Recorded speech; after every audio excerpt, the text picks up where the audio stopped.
శాంతి భద్రతల అంశంలో రాజీ లేదని, నేరరహిత సమాజం కోసం పోలీసులు పనిచేయాల్సిన అవసరం ఉందని ఏపీ సీఎం చంద్రబాబు సూచించారు.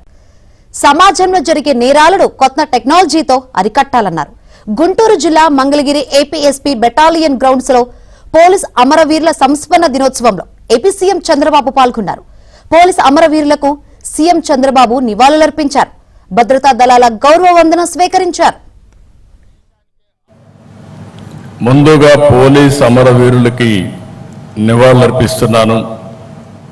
వారి ఆత్మకు శాంతి కలగాలని భగవంతుణ్ణి మనస్ఫూర్తిగా కోరుకుంటున్నాను. 1959 అక్టోబర్ 21న లడక్ దగ్గర మన సిఆర్పిఎఫ్ దళాలు చైనా సైనికులపై వీరోచితంగా పోరాడి 10 మంది అమరులయ్యారు.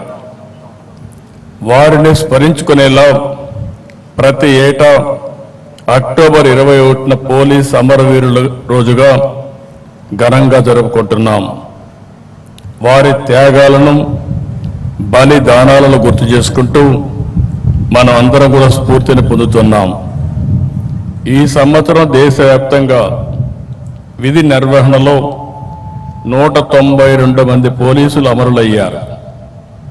వీరికి నివాళులర్పిస్తున్నాను. వారి ఆత్మకు శాంతి కలగాలని భగవంతుణ్ణి ప్రార్థిస్తున్నాను. ప్రజల రక్షణ కోసం ప్రాణాలు సైతం పణంగా పెడుతున్న పోలీసులంటే నాకు ఎప్పుడూ గౌరవం ఉంటుంది. మీరు చేసేది కేవలం ఉద్యోగం కాదు, మీరు చేసేది నిస్వార్థ సేవ, దేశం కోసం త్యాగం అని చెప్పి కూడా విజ్ఞప్తి చేస్తున్నాను. మానవత్వంతో స్పందించే పోలీస్ అధికారులు కూడా ఉన్నారు. నేడు నేరాల తీరు మారుతా ఉంది. క్రిమినల్స్ బాగా అప్డేట్ అవుతున్నారు. మరి వారి ఆట కట్టించాలంటే మీలో మరింత అప్డేట్ వర్షన్ ఉండాలి. అందుకే సాంకేతికంగా పోలీస్ శాఖను బలోపేతం చేస్తున్నాం. సైబర్ నేరాలు, వైట్ కాలర్ నేరాలు పెరిగాయి.